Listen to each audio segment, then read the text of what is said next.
This video is sponsored by PCBWay. Hello there and welcome back to another video.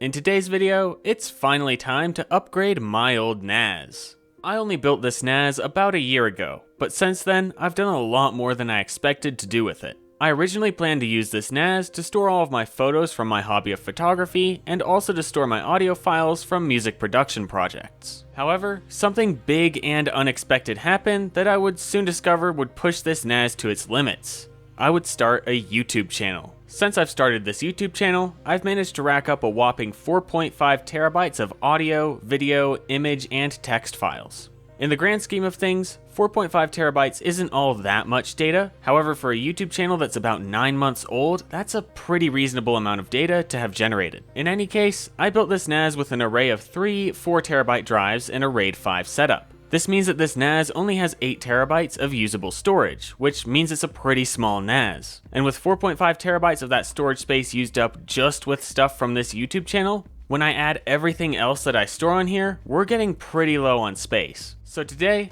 it's finally time to give this NAS a major upgrade. Recently, I installed 10 gigabit per second networking in this system. Now, the 3-drive RAID 5 array is obviously not going to be enough to saturate this interface, but hopefully the new drive setup should be able to use the 10 gigabit per second connection much more effectively. And that's one of the reasons that I decided to put 10 gigabit per second networking in this NAS. I wanted to prepare for this upgrade by having a faster network. So, in order to upgrade this NAS, I'm going to need to strip several parts out of the old one, because although I'll be doing a major upgrade, I'm not going to be fully overhauling every component. I'm going to be reusing the 3 4 terabyte Western Digital Red Plus drives that I have in this system, as they've proven to be very good drives in the year that they've been in use, and I also don't have $1,000 to spend on all new drives.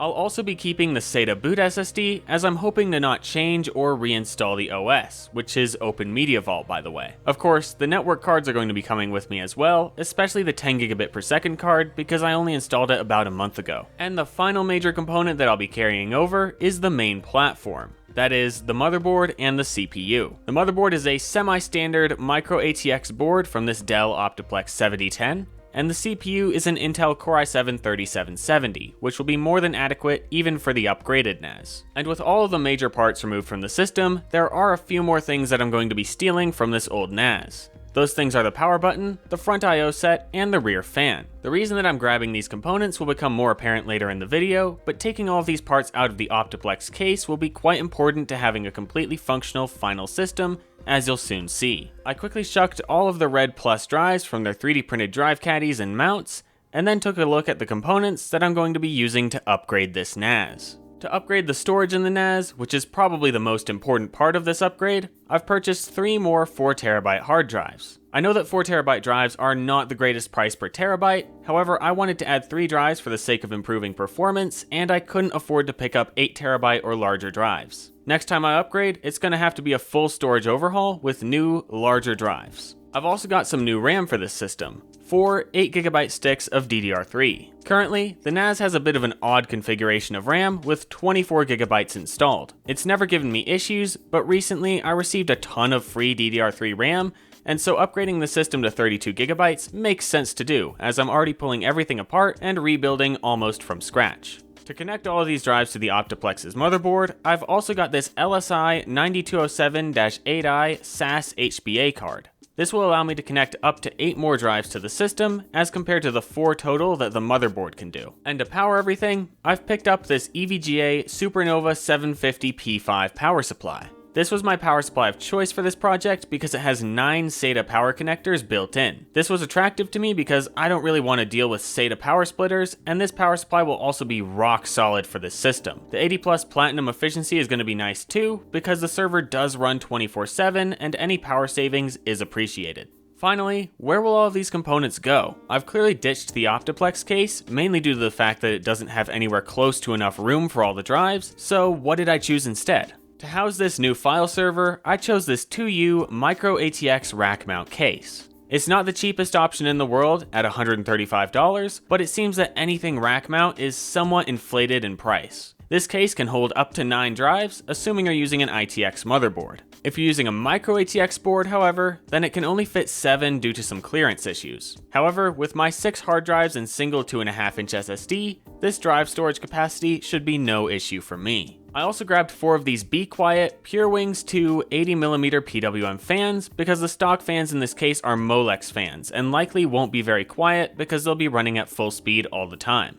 And so, I removed the front panel and started screwing in the new Be Quiet fans. I'm just going to cut to the final product now because I don't think any of you are here to watch me screw in fans. So hey, look, it's a fully Be Quiet front fan array, and it's also magically mounted back on the front of the case. Now it's time to get all my drives mounted in their drive bays. I removed all the drive bays from the case and slowly started stuffing them with my 2.5-inch SATA SSD and 6 hard drives. One of the sets of bays got the SSD on the top and 2 hard drives in the lower 2 bays. The other 2 sets of drive bays got 2 hard drives in the upper 2 bays because the lower bay is blocked by the micro ATX motherboard. I could have mounted the drive caddies back into the case, but chose to instead set them aside so that I could mount the motherboard before the case got too heavy. Since the Optiplex 7010 is from some of Dell's better days, the screw holes and board shape match up perfectly with a standard micro ATX board. I figured out which standoff to install for this particular Dell board, and then mounted it in with the I/O shield from the Optiplex. I forgot to pull it out earlier, but since the 7010 MT is from Dell's cooler days, the I/O shield is completely standard and can just be popped out of the case. With the motherboard assembly mounted, I checked the clearance that the fan would have with the top panel installed,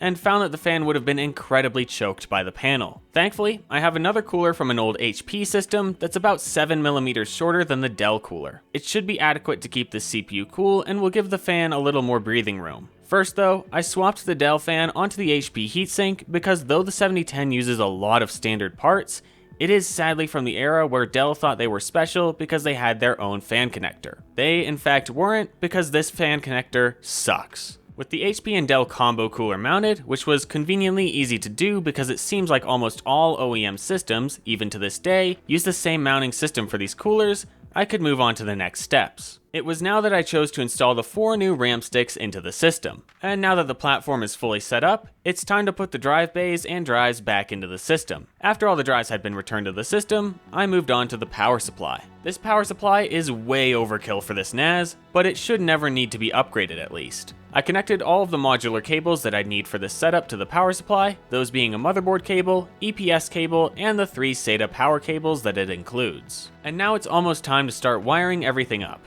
But first, I'm going to need to create a couple adapters and custom cables, because the few parts of this Dell motherboard that aren't standard are the front I/O connections and the fan connections. I first decided to tackle the fan connections, and to do this, I used a PCB that I designed and ordered through the sponsor of today's video, PCBWay. PCBWay provides high-quality custom manufacturing services for things such as 3D printed parts, CNC machine parts, and of course PCBs. I designed this little PCB to allow me to connect 4 fans to the system's proprietary fan header. I also designed it to have the option to use an external 12-volt source in case more power-hungry fans are being used, but I'm not going to be using that feature in this case. I may use it sometime in the future in another project though. These PCBs are of great quality and will suit this build very nicely. Thanks to PCBWay for sponsoring this video and providing me with these PCBs which will make this possible. As a quick side note, while I solder the lead from the stock case fan to the board along with some pin headers, and don't worry, I can always solder a new lead to the fan if I want to use it in the future, I can already sense a comment or two about using a cheap, pre-made fan hub. And yeah, that would totally work. But what's the fun in that when you can design and build your own solution to this problem? Anyway, now I have a PCB that should allow me to connect the 4 Be Quiet fans in the front of the case to the motherboard's fan header, meaning that they'll be both speed controlled and able to provide a tachometer signal to the motherboard so that it doesn't think its chassis fan has failed.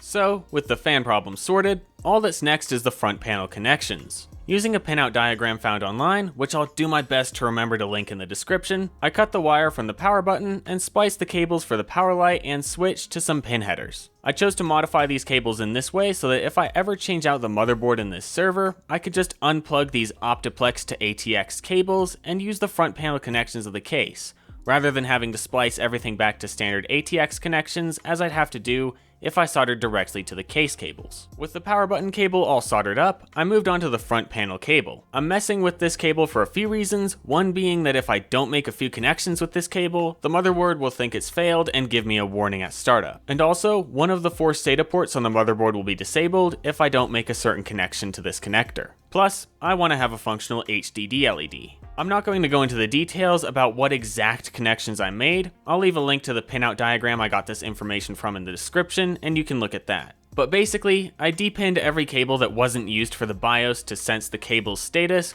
or for the hard drive LED. So all of the audio and USB cables are gone, and only the hard drive LED wires, 2 sense wires, and a ground wire are still connected to the connector. Both of these sense wires need to be connected to ground, so I took those 2 wires and the ground wire I left connected to the connector and soldered them all together. Then, I took the 2 hard drive LED wires and connected small pins to them so that they can plug into the stock front panel connectors just like the power button and power light cables. I quickly shrunk all of the heatsink tubing that I put on the cables and then made one more quick modification to a small Noctua fan. I'd been testing the HBA before making this video just to ensure that it worked, but found that it got exceptionally hot for having such a small heatsink. So I decided that putting a small fan on the card would be a good idea to prolong its lifespan. This fan should run at 100% speed all the time because it's relatively quiet, so all I did here was depin the PWM control cable and heat shrink it off. This will allow the fan to run at 100% speed all the time because it has no PWM control anymore. And with that, it's almost time to hook everything up, except there is one more modification that we need to make. And that modification is changing the height of the brackets on these 2 PCI Express networking cards. I don't have low profile brackets for them, and so I'm going to quickly modify them with a hacksaw and a hammer to make them fit. But after that was done in the garage, it was finally time to finish the assembly. I installed the 2 networking cards and quickly strapped the Noctua fan onto the HBA card in a way that should provide adequate cooling while clearing the other nearby expansion cards. And from this point, it was hooking everything up, which was a bit of a nightmare with the small size of the case and the annoyingly small and inflexible SATA cables that EVGA sends with this power supply. However, in the end, the cable management was abysmal, but almost everything worked. The system powered on and booted properly, but none of the front fans were spinning, and neither was the fan that was located on the HBA card. I quickly took a look at the fan control PCB, which I had wrapped in electrical tape at this point to ensure that it wouldn't short out on anything, and very quickly realized my mistake. The PCB was fine, and the design was good, believe it or not. It just turns out that I'd forgotten how to use my own PCB and didn't bridge the connection that allows the motherboard to supply power to the fans instead of the external power header. With that connection bridged with a small bit of solder, I hooked everything back up, rewrapped the electrical tape, and the fans were spinning almost perfectly now, except for the fact that they were at 100% all the time, even the CPU fan. After booting into the BIOS, I pretty quickly saw something that sparked an idea as to why this would be happening in the BIOS Events tab. I saw some alerts about the air temperature sensor not being detected from back in 2015, though I actually think that these alerts were from right now when I first powered on the system. This is because I pulled out the CMOS battery to ensure that it tested good while building the system, in turn causing the CMOS to reset and the date likely to reset as well. It probably reset to 2015 and then got updated once Open Media Vault contacted a time server and fixed the time data. It somewhat makes sense that this system would run its fans at 100% speed if it can't find the air temperature sensor, so I quickly pulled that sensor out of the Optiplex case and plugged it into the motherboard. After I did this, the fans behaved normally and ran at reasonable speeds. And that's all I have for the hardware side of this project. It's time to get to work configuring the new drives and making a new RAID array. I chose to put these drives in a RAID 5 array, which with 6 drives may be somewhat pushing the 1 drive redundancy, but I really need to get as much usable storage as I can from these drives, and the NAS is monitored so closely that I'll know immediately if a drive is acting up so I can go and fix it. I first tried to grow the array in OMV, but conveniently, it just decided not to. I told it to grow, and from what I could tell, even after letting it sit for a long while, it didn't even try to start. I probably missed something, but I resorted to completely removing the file system and RAID array and starting from scratch with a new array, file system, and shared folders. I made a backup of everything that was stored on the NAS before I performed this upgrade because I was somewhat concerned that this may have to happen. So, now that I've got a new RAID array built up, I've just got to copy everything back over and lastly do some speed tests to see how this thing performs. During a write test to the disks, the performance was somewhat underwhelming at about 200 megabytes per second. That's almost identical to the performance I observed before upgrading. However, after pulling up a RAID calculator, I found out that I just don't understand how RAID 5 and write performance interact with each other, and that this is expected, as a RAID 5 array like this should only have the write speed that one drive would have. During a read from the array, however, performance was massively better, hovering at around 450 to 700 megabytes per second, which is massively faster than the 250 to 300 megabytes per second that I usually got before the upgrade. Though the speeds for reading from the array have improved notably, the best part of this upgrade is that I now have 20 terabytes of space for all of my videos and other files, as opposed to my previous capacity of 8. I'd call this upgrade a pretty massive success, and am very pleased with this new NAS. As I'm writing this script, I'd like to mention that I redid the cable management slightly off camera, and the NAS has been running good for a while now in my rack. I'm loving this upgrade, and look forward to using it as my main file server from now on. Well, that's all that I have for you in this video. I hope that you were able to at least enjoy it, and maybe even learn a thing or two. In any case, I hope to see you next time. Goodbye.